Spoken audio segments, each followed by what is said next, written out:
The Post Falls babysitter accused of pushing a 3-year-old boy who later died from his injuries appeared in court today for her first appearance. Court documents shed new light on the case, including information the child may have been injured before. KXLY4's Tania Dall live in Coeur d'Alene tonight with the new details in this case.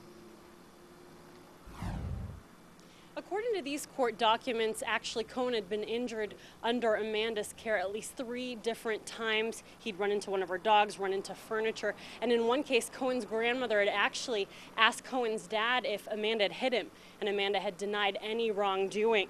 These same documents explain how Cohen was pushed last week so hard that the doctors declared him brain dead.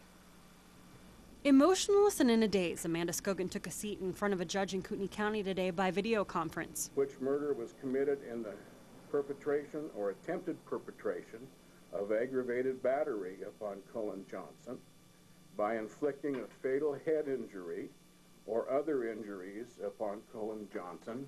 On October 8th, emergency responders were called to Skogen's house where she was babysitting 3-year-old Cohen Johnson. At first, paramedics were told that the boy just passed out, but a trip to Kootenai Medical Center would show a bleeding skull fracture. Court documents detail how Cohen also had bruises on his jaw, ear, and face. Doctors recognized the signs of abuse. The little boy would die days later from his injuries.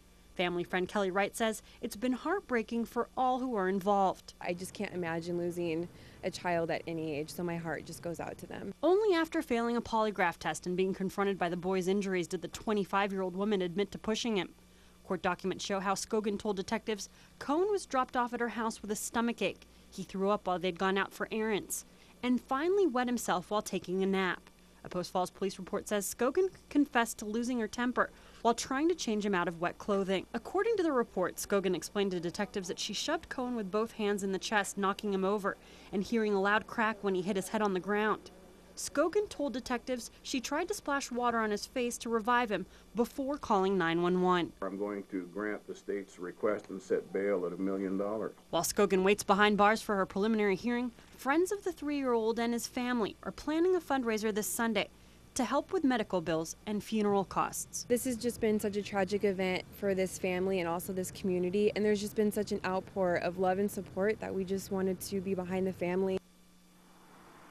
Skogen is charged with first-degree murder and could face the death penalty. Sunday's fundraiser for Cohen's family is actually being held at Press at 909 South Grand Boulevard in Spokane from 3 p.m. to 11 p.m. All donations and 10% of sales at that bar will go to help the family. Reporting live in Coeur d'Alene, Tania Dall, KXLY4, HG News.